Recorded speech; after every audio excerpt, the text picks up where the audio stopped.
तो हे हेलो दोस्तों, कैसे हो आप लोग। उम्मीद करता हूँ कि अच्छे होइएगा। दोस्तों, आज का जो हमारा टॉपिक है वो अल्टरनेटिंग करंट से लिया गया है। अल्टरनेटिंग करंट से लिया गया है। अल्टरनेटिंग करंट मतलब एसी से करंट, एसी से आपको ये टॉपिक्स आपका लिया गया है। चलिए, अब यहाँ देखिए हमारा पहला क्वेश्चन है जो आपको नीट 2022 में पूछा गया है। बहुत लेटेस्ट वाला क्वेश्चन है, काफी इंपॉर्टेंट और कंसेप्चुअल भी है। इस series LCR circuit in the inductance 10 यहाँ पे, एच यहाँ पे कैपेसिटेंस यहाँ पे 10 माइक्रोफैराड है, एंड रेजिस्टेंस यहाँ पे 50 ओम दे रखा है। Is connected to an AC source of voltage v equal to 200 sine in 100 t यहाँ पे बोल रहा है।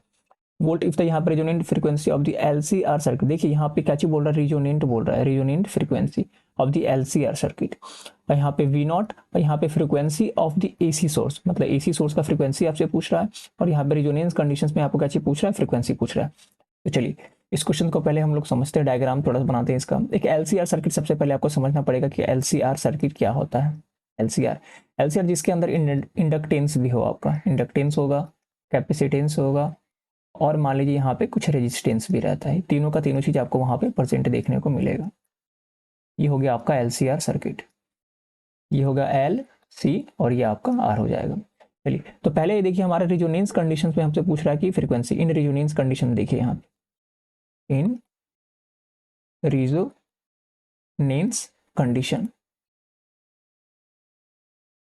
रिजोनेंस कंडीशन में जो फ्रीक्वेंसी का जो वैल्यू होता है, फ्रीक्वेंसी का जो वैल्यू होता है वो होता है आपको 1/2 pi root under L into C होता है, सॉरी एल इंटू सी होता है।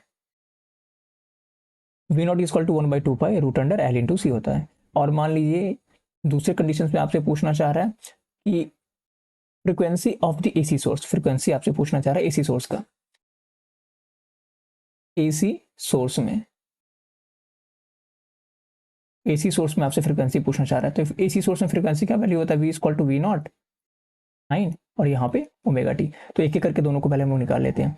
अब यहाँ देखिए पहले आपसे पूछना चाह रहा है वी नॉट, तो इसे आप जब सॉल्व करोगे तो यहाँ पे सभी का वैल्यू पुट कीजिए तो 1/2 पाई और रूट अंडर ये हो जाएगा एल इंटू सी। तो एल का वैल्यू कितना है, यहाँ पे 10 है, 10 हेनरी है। और यहाँ पे सी का वैल्यू यहाँ दिया हुआ है 10 माइक्रोफैराड है। देखिए 10 माइक्रोफैराड दिया हुआ है।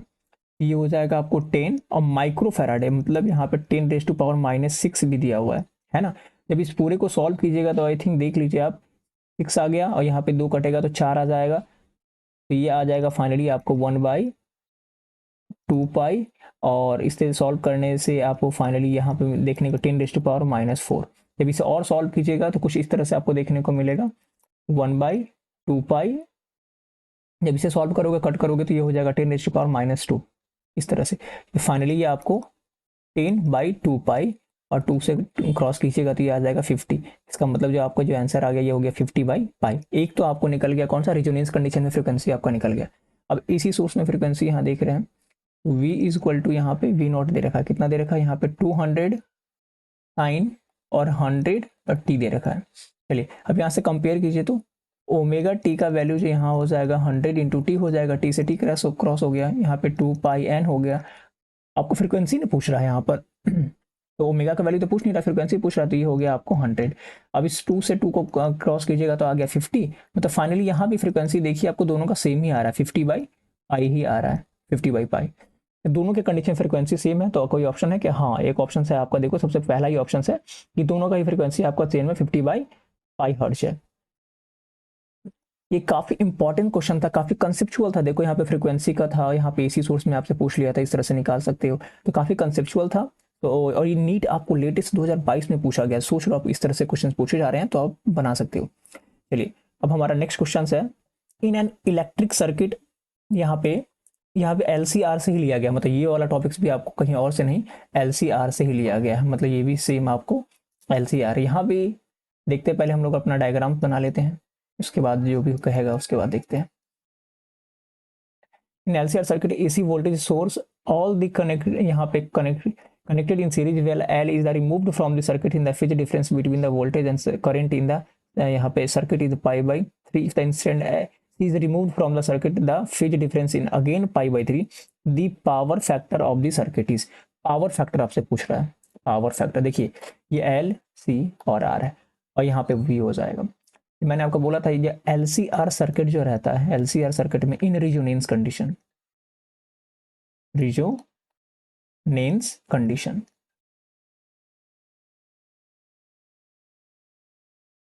इन रिजोनेंस कंडीशंस में आपको, रिजोनेंस कंडीशंस में पावर फैक्टर का जो वैल्यू होता है आपका, पावर फैक्टर, पावर फैक्टर का वैल्यू आपको होता है cos phi is equal to R by Z. और रिजोनेंस कंडीशन में, मतलब in resonance condition, in resonance conditions power factor का वैल्यू जो हो जाएगा cos phi equal to R by Z equal to 1। इसका मतलब आर इक्वल टू जेड होता है, मतलब पावर फैक्टर का वैल्यू जो हो गया वो ये 1 आता है। तो यहाँ पे तो कोई ऑप्शन है क्या? देखिए 1 है। तो कितना आसान सा क्वेश्चन, मतलब इतना लंबा चौड़ा आपको पूछ रहा है, लेकिन थोड़ा सा लास्ट का जो अगर आप इस स्टेप पे ध्यान रखोगे तो भी बन जाएगा कि एलसीआर सर्किट में पावर फैक्टर का वैल्यू 1 होता है या आर इक्वल टू सेट होता है। Solve question solve. ये AIPMT आपको 2012 में पूछा गया है। चलिए अब हम लोग अपने नेक्स्ट क्वेश्चन की तरफ बढ़ते हैं। चलिए ये क्वेश्चन देखिए, ये क्वेश्चन हमारा नीट 2020 में पूछा गया है। अब इस क्वेश्चन को आपको नहीं लग रहा है जो पहले वाला जो क्वेश्चन था वो क्या एकदम as it is same question है आपको? अब देखो इसको, एकदम सेम है ये, मतलब ये भी आपको LCR सर्किट का ही है और यहाँ भी आपको क्या पूछना चाह रहा है? Power factor. पावर फैक्टर आपसे पूछना चाह रहा है, power factor is equal to what? अब देखिए पावर फैक्टर तो सेम है, तो पावर फैक्टर का आपको पता है रिजोनेंस कंडीशन में पावर फैक्टर का वैल्यू क्या होता है? cos phi is equal to होता है R by Z is equal to 1, मतलब रिजोनेंस कंडीशन में पावर फैक्टर का वैल्यू 1 हो गया। अब देखो तो इसका कोई ऑप्शन, हाँ ये एक बी ऑप्शन है। अब देखो ये क्वेश्चन 2020 में पूछा गया और जस्ट इससे पहले वाला जो क्वेश्चन था वो AIPMT 2012 में पूछा गया, और मतलब 2012 से 2020 में डायरेक्टली रिसेंटली इसको रिलेट किया गया, मतलब रिसेंटली इसको पूछा गया। तो प्रीवियस ईयर क्वेश्चंस बहुत इंपॉर्टेंट है, आप लोग कोशिश कीजिए उसको प्रैक्टिस करने का, जितना हो सके उसको प्रैक्टिस कीजिए जितना टाइम से। मैं तो कह रहा हूँ कि कम से कम एग्जाम से पहले कम से 10 टाइम्स तो आपको प्रैक्टिस हो जाना चाहिए, 10 टाइम्स। तो आपको एकदम इतना फ्रिक्वेंट हो जाओगे ना क्वेश्चन बनाने में कि मजा आ जाएगा। तो उम्मीद करता हूँ कि आज का ये वीडियो आपको अच्छा लगा होगा। अगर आगे आपको किसी भी टॉपिक पे क्वेश्चन प्रैक्टिस करना है तो मुझे कमेंट बॉक्स में लिखिएगा, मैं कोशिश करूंगा बहुत ही जल्दी से जल्दी उस टॉपिक से वीडियो बनाने का। खुश रहिए, मुस्कुराते रहिए, अच्छे से पढ़ाई कीजिए। थैंक यू वेरी मच दोस्तों, और इस तरह के क्वेश्चन प्रैक्टिस करने के लिए हमारे चैनल को लाइक, कमेंट एंड सब्सक्राइब जरूर कीजिए।